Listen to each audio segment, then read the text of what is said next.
जय हिंद दोस्तों, मैं शिवम गुप्ता स्वागत करता हूं आपका अपने परिवार रोजगार विद अंकित पर। उम्मीद करता हूं आप सभी अच्छे होंगे, बेहतरीन होंगे, जिंदाबाद होंगे, एकदम शानदार होंगे। एक बार आप सभी दोस्त बताएंगे आप सभी कैसे हैं। Very good morning, Radhe Radhe, जय श्री कृष्णा, जय हिंद, जय मां सरस्वती। सभी दोस्तों को सभी प्यार साथी क्लास से जुड़ जाएंगे, बताएंगे आप सभी कैसे हैं और क्या मेरी वॉइस और वीडियो आप सभी तक प्रॉपर तरह से पहुंच पा रही है नहीं। एक बार सभी दोस्त कंफर्म करेंगे। फिर शुरू करते हैं हम अपनी एक शानदार, एक लाजवाब, एक बेहतरीन क्लास जो कि रहने वाली है आपके यहाँ पर नेटवर्किंग डिवाइसेस का टॉपिक है ना। तो एक बार सभी दोस्त जल्दी से क्लास से जुड़ेंगे और कंफर्म करेंगे मेरी वॉइस और वीडियो को लेकर। आप सभी को पता है कि कल आपकी क्लास नहीं हुई थी, जिसका कारण था मेरी तबीयत ठीक ना होना, आवाज़ का ना निकलना। तबीयत आज भी बहुत अच्छी नहीं है, बट ज़्यादा छुट्टियाँ करना ठीक नहीं है। तो बहुत ज़्यादा ये परेशान नहीं करेंगे कि सर तेज़ बोलो या ऐसे बोलो, समझने की कोशिश करेंगे। इतनी आवाज़ आप सभी तक पहुंच रही होगी जितने में आप चीज़ों को समझ पाओ, ठीक है। चलो, तो प्लीज़ एक बार मुझे कंफर्म कर देंगे कि क्या मेरी वॉइस और वीडियो आप सभी तक प्रॉपर तरह से पहुंच पा रही है या नहीं।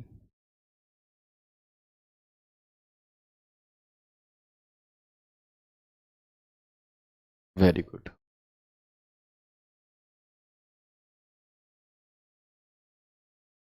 ठीक है, शुरू करें क्लास को। बिल्कुल भैया, प्रणाम प्रणाम, सभी दोस्तों को प्रणाम। तो हम शुरू करते हैं और आज की क्लास का जो हमारा टॉपिक रहने वाला है वो है आपका नेटवर्किंग डिवाइसेस का। क्या है वो? है आपका यहाँ पर टॉपिक नेटवर्किंग डिवाइसेस का। क्या होती हैं जी नेटवर्किंग डिवाइसेस? जब हम टोपोलॉजी पढ़ रहे थे तो काफ़ी लोग कह रहे थे सर हब क्या होता है, सर मॉडेम क्या होता है। तो उन सभी चीज़ों के बारे में ही है ना, उन सब चीज़ों के बारे में ही हम यहाँ पर आज की क्लास में पढ़ने वाले हैं। सिग्नल की शक्ति को बढ़ाने व दो या दो से अधिक कंप्यूटर को आपस में जोड़ने के लिए जिन उपकरणों की जरूरत पड़ती है वही हमारे क्या होते हैं, नेटवर्किंग डिवाइस होती है। यानी कि एक नेटवर्क बनाने के लिए, एक नेटवर्क क्रिएट करने के लिए, है ना, किसी सिग्नल की शक्ति को बढ़ाने के लिए जिन और कुछ डिवाइसेस को आपस में कनेक्ट करने के लिए, नेटवर्क बनाने के लिए, कंप्यूटर को आपस में जोड़ने के लिए जिन डिवाइसेस, जिन उपकरणों की आवश्यकता पड़ती है वही सब हमारी नेटवर्किंग डिवाइसेस कहलाती हैं। Networking devices are used to increase the strength of signal and to connect two or more computers together. तो क्या होती हैं, क्लियर है? चले, अब बात आती है कि क्या होती हैं। तो ठीक है, बात आती है कि कौन कौन सी होती हैं। तो हम यहाँ पर देखेंगे, आपके सामने कुछ नाम दिए गए हैं जो मेनली और इम्पोर्टेंट हैं आपके नेटवर्किंग डिवाइसेस चैप्टर के लिए। कि आपसे क्वेश्चन पूछेगा दिए गए चार ऑप्शन में से कौन सा एक नेटवर्किंग डिवाइस का उदाहरण है। दिए गए चार ऑप्शन में से कौन सा एक नेटवर्किंग डिवाइस का उदाहरण नहीं है। इस तरह से हमसे क्वेश्चन पूछ लेता है। तो आप देखेंगे कि मॉडेम जो है हमारा, ये एक नेटवर्किंग डिवाइस का उदाहरण है। राउटर एक नेटवर्किंग डिवाइस का उदाहरण है। रिपीटर एक नेटवर्किंग डिवाइस का उदाहरण है। हब एक नेटवर्किंग डिवाइस का उदाहरण है। गेटवे एक नेटवर्किंग डिवाइस का उदाहरण है। स्विच एक नेटवर्किंग डिवाइस का उदाहरण है। और ब्रिज एक नेटवर्किंग डिवाइस का उदाहरण हमारा यहाँ पर है। यानी कि जितने भी नाम मैंने आपको बताए, चाहे वो मॉडेम हो, चाहे वो राउटर हो, चाहे वो रिपीटर हो, चाहे वो हब हो, चाहे वो गेटवे हो, चाहे वो स्विच हो, चाहे वो ब्रिज हो, ये सभी के सभी हमारे किसके उदाहरण हैं? आपके नेटवर्किंग डिवाइस के। तो सबसे पहला क्वेश्चन तो ऐसे ही बन जाता है कि बताओ दिए गए चार ऑप्शन में से कौन सा आपका नेटवर्किंग डिवाइस का उदाहरण है, या दिए गए चार ऑप्शन में से कौन सा नेटवर्किंग डिवाइसेस का उदाहरण नहीं है। ठीक है, दिए गए चार ऑप्शन में से कौन सा नेटवर्किंग डिवाइस का उदाहरण है, या दिए गए चार ऑप्शन में से कौन सा नेटवर्किंग डिवाइस का उदाहरण नहीं है। ऐसे आपसे क्वेश्चन पूछा जा सकता है। तो ये जितने भी नाम आपके सामने हैं ये सभी के सभी हमारे नेटवर्किंग डिवाइसेस के उदाहरण होते हैं। यहाँ तक की बात क्लियर है? चलो, अब हम एक एक करके इन सभी साथ के साथ नेटवर्किंग डिवाइस के बारे में थोड़ा डिटेल में पढ़ेंगे, कैसे क्वेश्चन आते हैं, कैसे ये देखने में होते हैं, और इसी के साथ आपकी आज की क्लास क्लियर हो जाएगी। ठीक है, चलो, और फिर हम जो अपना अगला टॉपिक शुरू करेंगे वो हम करेंगे इंटरनेट का टॉपिक, है ना। क्योंकि आपको पता है इंटरनेट का टॉपिक भी अपने आप में काफ़ी ज़्यादा इंपॉर्टेंट है। इंटरनेट के टॉपिक के बाद में अगर मैं आपको बताऊं तो इंटरनेट के बाद हम अपना चालू करेंगे MS ऑफिस यानी कि MS वर्ड, फिर हम पढ़ेंगे MS एक्सेल, पावर पॉइंट आता नहीं है, बट फिर भी मैं आपको MS पावर पॉइंट की कुछ क्लासेस करवाऊंगा, और इसी के साथ आपका जो शॉर्टकट की फुल फॉर्म वाली क्लासेस के साथ में, है ना, शॉर्टकट की क्लास चलेगी आपकी 2 से 3, फुल फॉर्म्स की क्लास चलेंगी, और इसी के साथ आपका जो सिलेबस है वो यहाँ पर पूरा हो जाएगा। सर सिलेबस, इतना सिलेबस पूरे होने में कितना समय लगेगा अभी? तो अभी कम से कम 1.5 महीने और लगेंगे, है ना। अभी कम से कम 1 से 1.5 महीना आपका और लगेगा इस पूरे सिलेबस को ख़त्म होने में, अगर मैं आज से काउंट करूँ तो, ठीक है। यानी कि ओवरऑल मैं बताऊँ आपको तो कम से कम 15-20 सितंबर तक आपका ये सिलेबस ख़त्म होगा। कोई समस्या नहीं है, क्योंकि हमारा एग्ज़ाम नहीं है अभी दूर दूर तक, तो जितने अच्छे से चीज़ें हो सकती हैं उतने अच्छे से पढ़ी जाएं, वो आपके लिए बेनिफिशियल रहेगा, ठीक है। तो अब ये सवाल आपको किसी को नहीं पूछना है कि सर सिलेबस कब ख़त्म होगा, ठीक है। दूसरी चीज़ मैं आपको बता दूं कि मैं जो टेलीग्राम डाउट ग्रुप में देख पा रहा हूँ, सबसे ज़्यादा जो डाउट है किसी चीज़ को लेकर के, वो है बुक को लेकर के, ठीक है। तो मैं आपको बताना चाहूँगा कि अभी आपको कोई भी बुक नहीं लेनी है प्रेजेंट में। अभी आपको कोई भी सिंगल बुक नहीं लेनी है, आपको सिर्फ और सिर्फ सिलेबस पूरा करना है अपना। जो भी सभी टीचर्स आपको पढ़ा रहे हैं, जो भी सभी टीचर्स आपकी प्रैक्टिस करा रहे हैं, आपको सिर्फ और सिर्फ वही करना है अभी, ठीक है।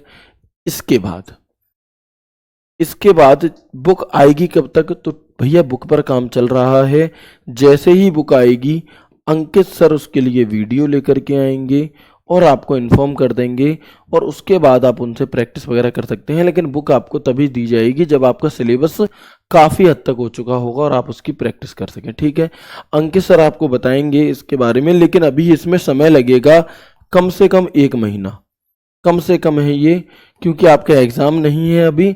तो बिल्कुल ऐसी बुक बन रही है जो आपके एग्ज़ाम के लिए 101% आपके लिए ही हो, यानी कि एंड टाइम पर एकदम बढ़िया तरह से आप कर लो। तो कृपया करके प्लीज़ मेरी रिक्वेस्ट है कि आप लोग बुक के बारे में ना ही टेलीग्राम डाउट ग्रुप में पूछें, ना ही यहाँ पूछें। आप सिर्फ और सिर्फ जो मेन फोकस रखें वो इन क्लासेस पर रखें। ये सेकेंडरी चीज़ है। यदि आप सिर्फ बुक ले लोगे और क्लासेस नहीं करोगे तो फ़ायदा नहीं मिलेगा। पहले क्लासेस हैं, बाद में बुक है। तो पहले क्लासेस लो, सारी सिलेबस करो, जब जो चीज़ आपके लिए ज़रूरी होगी हम खुद आपको बताएंगे और खुद आपको प्रोवाइड करेंगे। आप परेशान ना हो, खुद हम आपको बता देंगे, ठीक है। चलो आगे बढ़े, आगे बढ़ते हैं और अब हम यहाँ पर शुरू करते हैं आपका कौन सा, ठीक है। तो मैं अब टेलीग्राम डॉट ग्रुप में किसी का भी रिप्लाई नहीं करूंगा बुक से रिलेटेड, ना ही इस क्लास में करूंगा, ठीक है।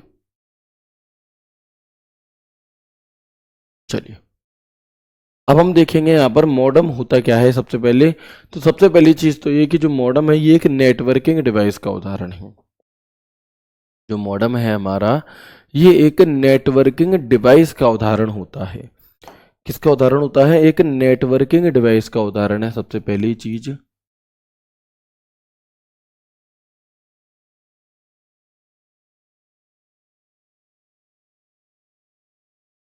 ये एक नेटवर्किंग डिवाइस का उदाहरण होती है। मॉडम की फुल फॉर्म क्या होती है आपकी? तो मॉडम की फुल फॉर्म होती है हमारी मॉड्यूलेटर एंड डीमॉड्यूलेटर। याद रखना, कईयों बार ये आपसे पूछी गई है।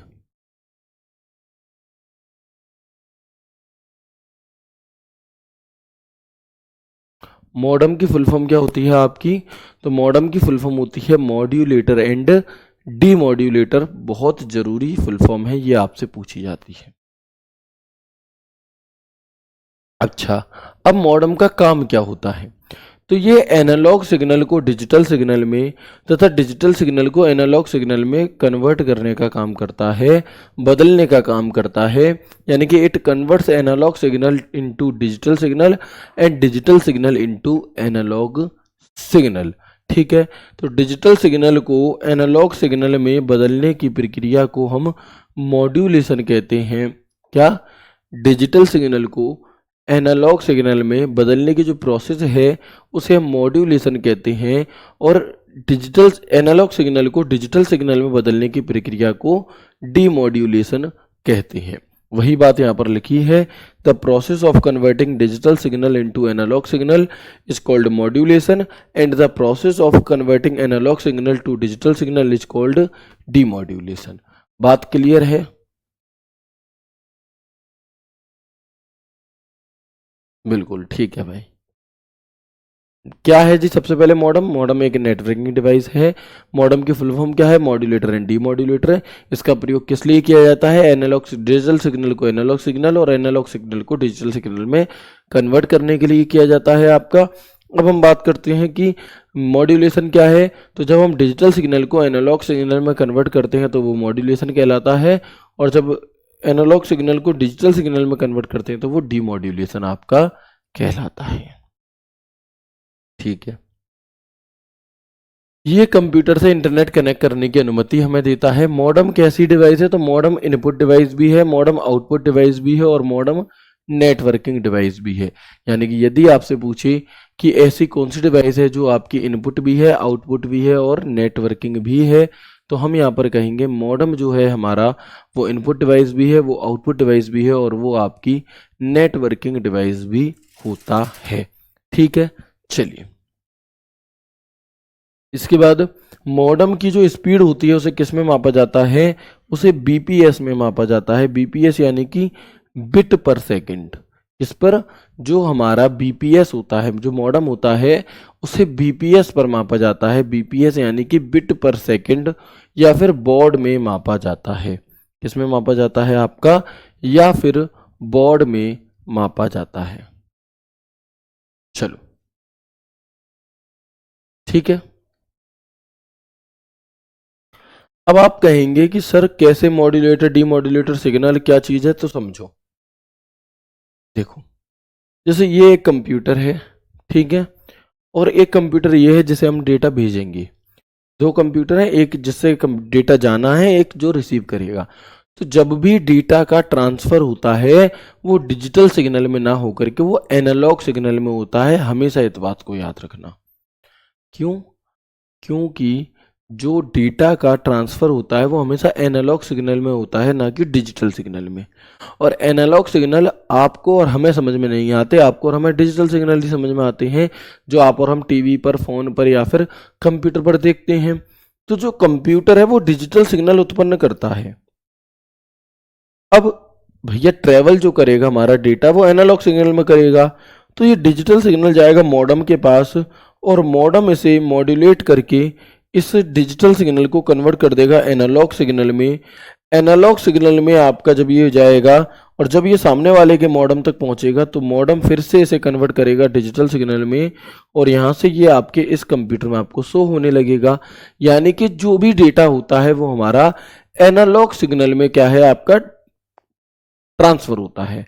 अब कंप्यूटर उत्पन्न कर रहा है डिजिटल, तो पहले डिजिटल से एनालॉग में कन्वर्ट किया और जब सामने वाले तक पहुंच जाएगा तब एनालॉग से हम डिजिटल में कन्वर्ट कर देंगे। ये प्रोसेस है आपकी मॉडम की, मॉड्यूलेटर एंड डीमॉड्यूलेटर की।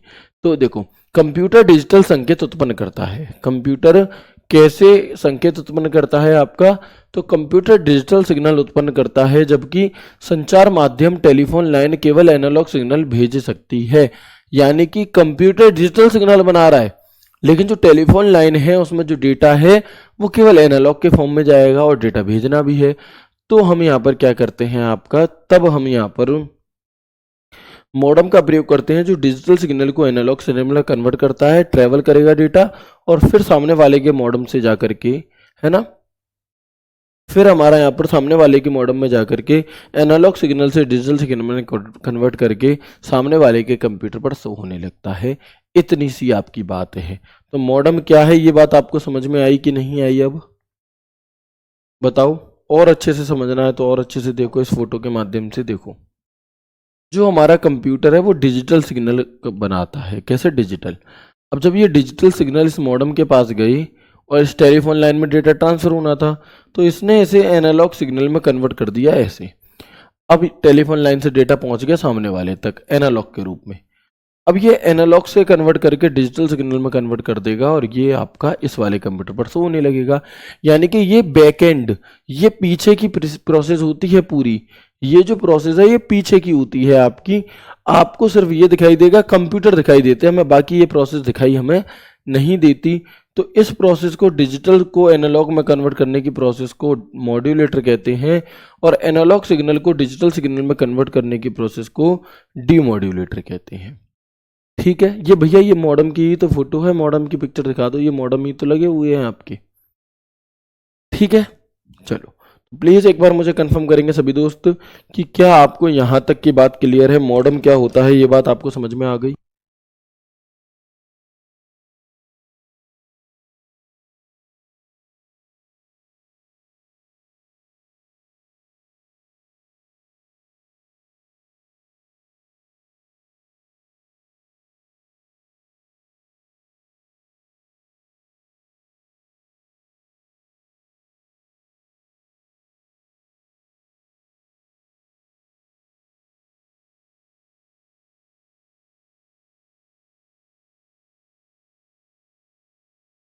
वेरी गुड, ठीक है, आगे बढ़ते हैं अब हम यहाँ पर और अगला देखते हैं जिसका नाम है हमारा राउटर।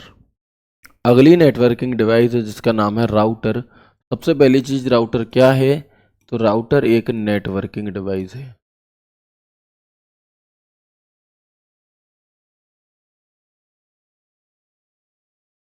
राउटर क्या है आपका, तो राउटर हमारा एक नेटवर्किंग डिवाइस है। सबसे पहली चीज, राउटर का इस्तेमाल कब करते हैं, तो जब दो या दो से अधिक कंप्यूटर नेटवर्क के बीच डेटा पैकेट्स को ट्रांसफर करने के लिए, जब दो या दो से अधिक कंप्यूटर नेटवर्क के बीच डेटा पैकेट्स को ट्रांसफर किया जाता है, तो उसे हम क्या कहते हैं, उसके लिए हम राउटर का प्रयोग करते हैं। राउटर को इंटर नेटवर्किंग डिवाइस भी कहा जाता है और ये आईपी एड्रेस को चेक करने का काम करता है। ये वन लाइनर के फॉर्म में चीजें मैं आपको प्रोवाइड करा रहा हूं जिससे कि सीधी सीधी आपको सवाल छपा हुआ मिल जाए आपकी क्लास में। समझो मेरी बात को, अगर आप इन्हें डिटेल में पढ़ना चाहोगे बहुत ज़्यादा मैं तो पढ़ा दूंगा, लेकिन वो आपके एग्जाम के पॉइंट ऑफ व्यू से ज़रूरी नहीं रहेगा। इसलिए आप उतनी ही चीज़ों को समझो जो आपके एग्जाम के पॉइंट ऑफ व्यू से ज़रूरी रहे। ठीक है, आपसे क्वेश्चन पूछा जाएगा आईपी एड्रेस को चेक करने का काम किस नेटवर्किंग डिवाइस का होता है, तो वो राउटर का होता है। ठीक है, चलो वो किसका होता है, वो आपका राउटर का होता है। ठीक है, जो आपका यहाँ पर राउटर है ये OSI मॉडल के थर्ड लेयर पर काम करता है। आप कहेंगे सर OSI मॉडल क्या होता है, तो OSI मॉडल मैं आपको अभी आगे पढ़ाऊंगा, है ना, कुछ दिनों बाद में आपको आगे यहाँ पर OSI मॉडल पढ़ाऊंगा, तब आप जानना OSI मॉडल क्या होता है। फिलहाल हम देखेंगे कि जो राउटर है वो OSI मॉडल के थर्ड लेयर पर कार्य करता है। और एक क्वेश्चन पूछा जाता है, OSI मॉडल होता है ओपन सिस्टम इंटरकनेक्शन, इसकी आपकी 7 लेयर होती हैं। आपसे पूछा जाएगा राउटर किस लेयर पर काम करता है, तो तीसरी लेयर पर काम करता है। आईपी का मतलब होता है आपका इंटरनेट प्रोटोकॉल। जब हम इंटरनेट वाला टॉपिक अभी आगे पढ़ेंगे तब आप इस सब चीज़ों के बारे में जानेंगे, आईपी क्या होता है, एचटीटीपी क्या होता है, टीसीपी क्या होता है, सभी।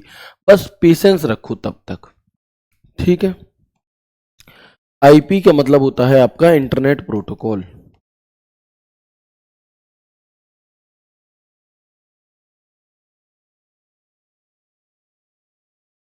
इंटरनेट प्रोटोकॉल, ठीक है।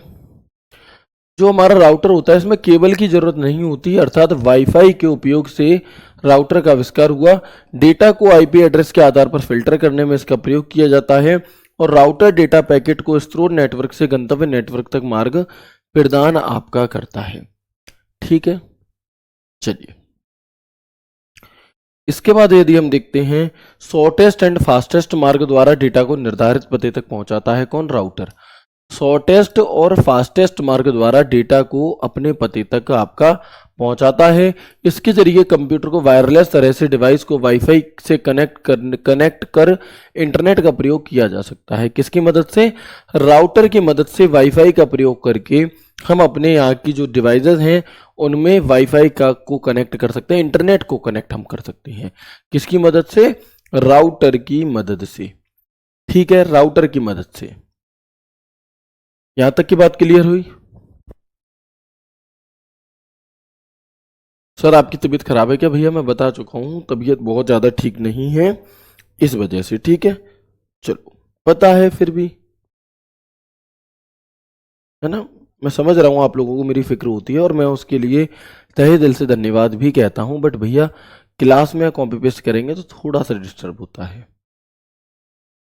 सर मॉडम कहाँ रहता है?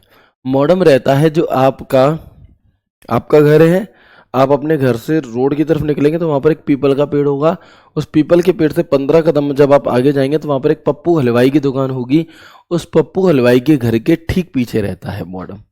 ठीक है, चलो आगे बढ़ते हैं, आगे बढ़ते हैं और देखेंगे हम यहाँ पर रिपीटर क्या है। ठीक है, रिपीटर क्या है आपका? नहीं, थोड़ा अंतर होता है ना। रिपीटर क्या है? रिपीटर का प्रयोग डेटा सिग्नल को बूस्ट तथा रीजनरेट करने के लिए किया जाता है। वह नेटवर्किंग डिवाइस कौन सी है?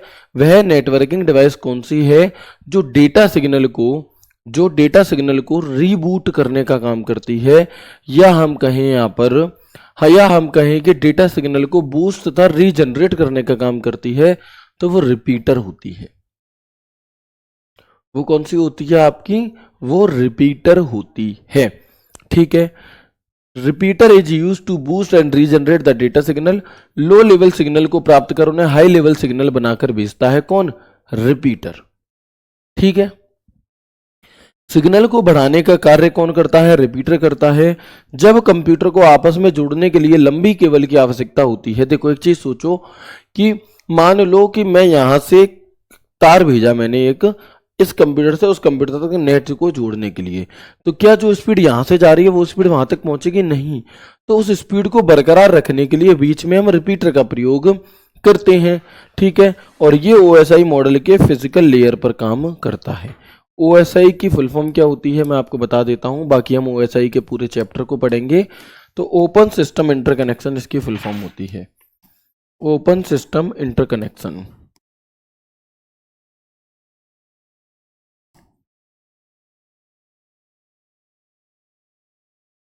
ओपन सिस्टम इंटरकनेक्शन इसकी फुल फॉर्म होती है, और इसकी 7 लेयर होती हैं। कितनी लेयर होती हैं?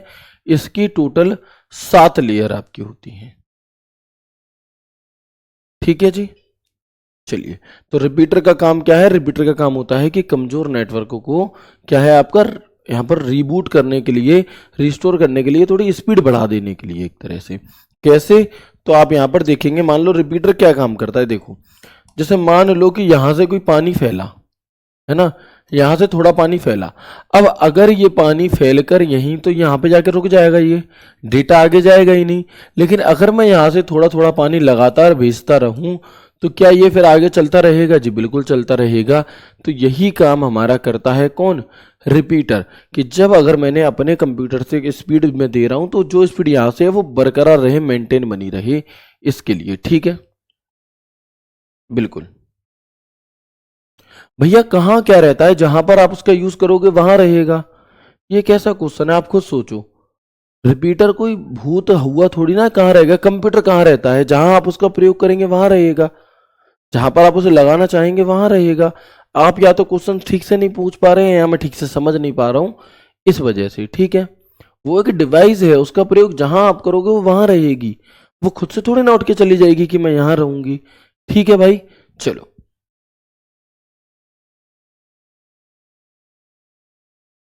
ठीक है, रिपीटर कैसा होता है आप समझ गए।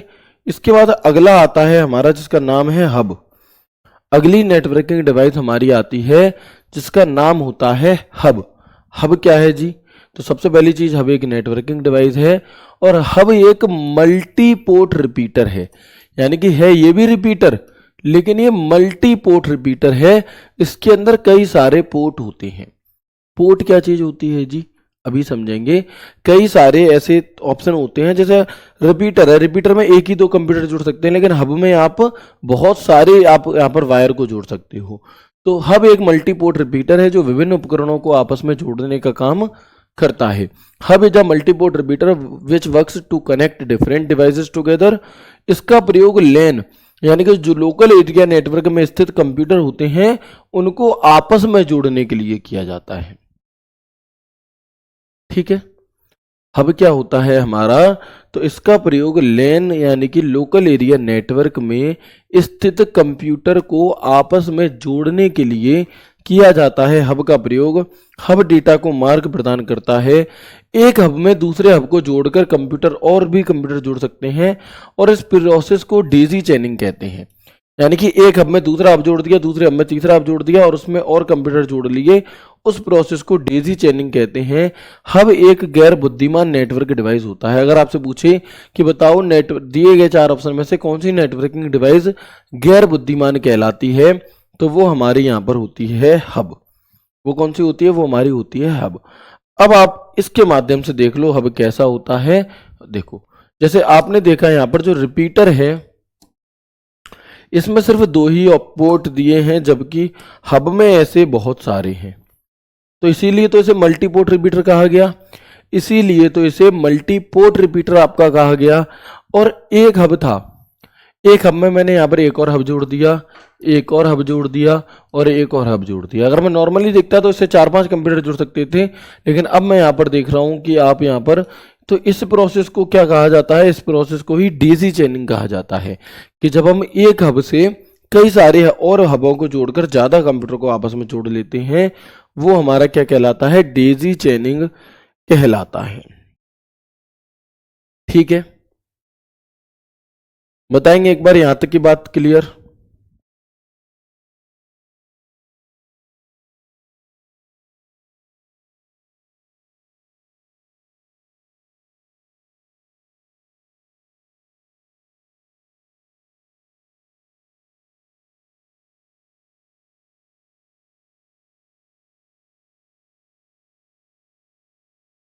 Very good. अब हम आ जाते हैं गेटवे पर। हमारी अगली नेटवर्किंग डिवाइस है जिसका नाम है गेटवे। गेटवे का प्रयोग 2 विभिन्न नेटवर्क प्रोटोकॉल को जोड़ने के लिए किया जाता है। किस लिए किया जाता है? 2 अलग अलग प्रोटोकॉल्स को जोड़ने के लिए गेटवे का प्रयोग करते हैं। और नेटवर्क गेटवे को प्रोटोकॉल कन्वर्टर भी कहते हैं। नेटवर्क गेटवे को प्रोटोकॉल कन्वर्टर के नाम से भी जाना जाता है ना। तो आप इसे क्या करेंगे? आप इन चीजों को याद कर लेंगे। अगर नहीं भी समझ आ रही है कोई बात नहीं है, वन लाइनर है, आप इन्हें याद कर लीजिएगा, क्वेश्चन इससे बाहर आपका नहीं जाएगा। ठीक है, चलो। गेटवे एक ऐसा नेटवर्क है जिसमें हमें 2 या 2 से अधिक अलग अलग नेटवर्क से कनेक्ट होने की अनुमति होती है। गेटवे एक नेटवर्क के लिए एंट्री और दूसरे नेटवर्क के लिए एग्जिट पॉइंट के रूप में काम करता है, क्योंकि सभी डेटा को रूट किए जाने से पहले गेटवे से गुजरना पड़ता है। क्या मतलब है जी? कि जो गेटवे होता है उसका नाम ही है गेट, और गेट का काम किस लिए किया जाता है? या तो एंट्री के लिए या एग्जिट के लिए। तो गेटवे एक ऐसा नेटवर्क के लिए एंट्री और दूसरे नेटवर्क के लिए एग्जिट का काम आपका करता है। इसके बाद हमारा अगला नाम आता है आपका स्विच। अगला नाम हमारा कौन सा आता है? सर प्लीज इन सबको पिक्चर के माध्यम से बताइए। भैया मेरे ये पिक्चर नहीं है तो क्या है ये बताओ। ये मैं आपको पिक्चर नहीं दिखा रहा, ये मैं आपको पिक्चर नहीं दिखा रहा। मैंने कहां पर पिक्चर नहीं दिखाई? आप बताओ मुझे। अगर मैं सिर्फ पिक्चर के माध्यम से बताकर आगे बढ़ जाऊंगा, दूसरे दिन आप भूल जाओगे सब कुछ मैंने क्या क्या बताया था। इसलिए पिक्चर के साथ साथ थ्योरी का होना भी बहुत जरूरी है। पिक्चर मैं दिखा रहा हूं, पहले समझा रहा हूं, फिर मैं पिक्चर दिखा रहा हूं, सबकी पिक्चर दिखा रहा हूं। क्यों ही परेशान हो रहे हो बताओ आप? ठीक है, चीजों को समझने की कोशिश करो और 2 से 4 बार रिवाइज करो। और एग्जामिनर आपका पेपर लिखने वाला नहीं है कि आपसे पूछ लिया जाए बताओ हब के बारे में 10 लाइनें लिखो। नहीं लिखनी है आपको। आपको 4 ऑप्शन मिलेंगे एक सवाल के साथ, और जब 4 ऑप्शन मिलेंगे ना तो आप बहुत आसानी के साथ उसे एलिमिनेट कर दोगे, यदि आपने इन चीजों को 2 से 3 बार मात्र पढ़ भी लिया है। ठीक है, रटनी नहीं है हमें, चीजें समझनी है, पढ़नी है, रिवाइज करना है, बस अपने आप सवाल आएगा, अपने आप उसे कर रहे होगे। ठीक है, चलो। स्विच क्या होता है? ये ऐसे हार्डवेयर होते हैं जो विभिन्न कंप्यूटरों को एक लैन से जोड़ते हैं। लैन क्या होता है जी? लैन का अर्थ होता है लोकल एरिया नेटवर्क। ये ऐसे आपके हार्डवेयर होते हैं जो विभिन्न कंप्यूटरों को लोकल एरिया नेटवर्क से जोड़ते हैं। स्विच को हब के स्थान पर उपयोग किया जाता है। वह कौन सी डिवाइस है जिसका प्रयोग, है ना, वह कौन सी डिवाइस है जिसका प्रयोग हम हब के स्थान पर कर सकते हैं? तो वो होती है स्विच। हब क्या है? एक हब एक प्रकार का रिपीटर है, और वह कौन सी डिवाइस है जिसका प्रयोग हम हब के स्थान पर कर सकते हैं? तो स्विच का प्रयोग हम हब के स्थान पर कर सकते हैं। It works as an authentication check, इसका प्रयोग आपका ऑथेंटिकेशन चेक करने के लिए किया जाता है। और मैक एड्रेस चेक करती है आपकी। मैक की फुल फॉर्म क्या होती है? Media access control. यानी कि यदि आपसे पूछे वह कौन सी नेटवर्किंग डिवाइस है, वह कौन सी नेटवर्किंग डिवाइस है जो मैक एड्रेस चेक करती है, तो वो हमारी स्विच होती है। कौन सी होती है? स्विच। स्विच को भी हम प्राय मल्टीपोर्ट ब्रिज भी कहते हैं। OSI मॉडल के डेटा लिंक लेयर में इसका प्रयोग होता है और इससे हम कनेक्ट होने वाली डिवाइस की संख्या को कंट्रोल कर सकते हैं, जिससे कोई अन्य व्यक्ति हमारे नेटवर्क का इस्तेमाल कतई भी नहीं कर पाएगा। ठीक है, तो ये है हमारा स्विच। और इसके बाद आखिरी और लास्ट और 7वें नंबर का हमारा बचता है डिवाइस, जिसका नाम है आपका ब्रिज। 7वीं और आखिरी हमारी नेटवर्किंग डिवाइस बचती है जिसका नाम है आपका ब्रिज। तो एक ही प्रोटोकॉल पर कार्य करने वाले दो विभिन्न लोकल एरिया नेटवर्क को आपस में जोड़ने का काम किसका है? वो ब्रिज का है। एक ही प्रोटोकॉल पर कार्य करने वाले दो अलग अलग लोकल एरिया नेटवर्क को जोड़ने का काम ब्रिज का होता है। It connects to different local area network working on the same protocol. दो समान नेटवर्क को जोड़ने के लिए ब्रिज नेटवर्किंग डिवाइस का उपयोग किया जाता है। यदि आपसे पूछे दो समान नेटवर्क को जोड़ने के लिए किसका प्रयोग किया जाता है, तो वो आपका किया जाता है यहाँ पर ब्रिज नेटवर्किंग डिवाइस का। ब्रिज डेटा फिल्टरिंग और डेटा अग्रेसित दोनों का कार्य करता है ना। ब्रिज डेटा फिल्टरिंग और डेटा अग्रेसित दोनों का कार्य करता है, यानी कि ये डेटा को फिल्टर भी करता है और आगे भी आपका भेजता है। यह नेटवर्क में डेटा को ट्रैफिक नियंत्रण करता है। ट्रैफिक नियंत्रण करने के लिए भी हमारा ब्रिज का प्रयोग किया जाता है। और ये शब्द तो आप नॉर्मली भी यूज कर सकते हो। एक बात बताओ, एक शहर में अगर कोई ब्रिज बनाया गया है, कोई पुल बनाया गया है, तो वो किस लिए बनाया जाता है? कि भैया वहां पर क्या रहे, वहां पर ट्रैफिक ना लगे। जो भी गाड़ियां ऐसी हैं जिन्हें शहर में काम नहीं है, वो शहर के ऊपर से ही निकल जाए। तो ट्रैफिक को कंट्रोल करने के लिए ही तो ब्रिज होता है। तो वही ट्रैफिक एक तरह से यहां पर है आपका, आप देख सकते हैं ब्रिज। ठीक है, तो ये तो थी आपकी यहां पर नेटवर्किंग डिवाइस की क्लास। ठीक है, OSI की फुल फॉर्म क्या है? लेन की फुल फॉर्म क्या है? अगर आप इस तरह से करोगे आप कभी सिलेक्शन नहीं ले पाओगे। आई एम सॉरी, बट कड़वा है पर सच है। मैंने अभी 2 मिनट 5 मिनट पहले ही बताया OSI की फुल फॉर्म ये होती है, लेकिन फिर भी भैया को ये जानना है अलग से स्पेशली कि OSI की फुल फॉर्म क्या है। और मैं लगातार कॉपी पेस्ट करूंगा। लेन की फुल फॉर्म मैं बता चुका हूं, बहुत अच्छे से बता चुका हूं, लोकल एरिया नेटवर्क, लेकिन नहीं, उन्हें अलग से जाननी है। जानो, मुझे कोई समस्या नहीं है, जान तो लोगे, सिलेक्शन से चूक जाओगे। तो प्लीज साथ के साथ चीजों को करो, साथ के साथ चलो, अलग से अपनी दुनिया मत बसाओ। बसाओगे तो इन वालों का सिलेक्शन हो जाएगा, आप रह जाओगे। प्लीज थोड़े मैच्योर बनो, समय को बर्बाद मत करो। किसी भी एक पर्टिकुलर कमेंट को लिख लिया, टाइप कर लिया और पूरी क्लास में उसे ही पेस्ट करते रहे, सिलेक्शन नहीं ले पाओगे आप। बुरा लगेगा लेकिन सच्चाई मैं आपको बता रहा हूं। ठीक है सर, क्लरिकल एप्टीट्यूड कब चालू होगा प्लीज बताओ। और कॉपी पेस्ट कर रहे हैं 1 घंटे से। भैया जिस दिन पहली क्लास चालू हुई थी उस दिन बता दिया था, जब कंप्यूटर का सिलेबस खत्म हो जाएगा तब चालू होगा। जिस दिन कंप्यूटर का सिलेबस मैं कह दूं राम राम जी हो गया खत्म, समझ जाना क्लरिकल चालू हो जाएगा। इसमें पूछने की क्या बात है, बताओ आप। ठीक है, तो प्लीज मेरी रिक्वेस्ट है थोड़े समझदार बनिए। सिलेक्शन लेना है, ऐसे काम नहीं चलेगा। सब कुछ हो जाएगा, टाइम भी कट जाएगा, पैसे भी चले जाएंगे, लेकिन आप सिलेक्शन से वंचित रह जाओगे। और मेन चीज आपकी सिलेक्शन है। तो मत करा करो लाइव क्लास में कमेंट, किसी भी प्रकार से चीजों को समझने की कोशिश करो। ठीक है, चलिए बाकी यहाँ से रिलेटेड क्वेश्चन कैसे बनते हैं उन सभी चीज़ों को मैं आपको किसी एक क्लास में ला करके करवा दूंगा, तो आप बहुत अच्छे से कर लोगे। और नहीं भी अगर थोड़ी चीज़ें कम समझ में आ रही हैं तो उन्हें याद कर लो। फिर एक यही तरीका है कि अगर नहीं समझ में आ रही हैं तो फिर याद कर लो। ठीक है, बस परेशान मत हो बहुत ज़्यादा। उम्मीद करता हूँ क्लास अच्छी लगी होगी। छोटी क्लास रखी है, इससे ज़्यादा करते तो ओवरफ्लो हो जाता आपके दिमाग पर। तो आज की क्लास को इतना ही रखते हैं, मिलते हैं कल की क्लास में एक शानदार सेशन, एक नए टॉपिक के साथ। तब तक के लिए राधे राधे, जय श्री कृष्णा, जय हिंद।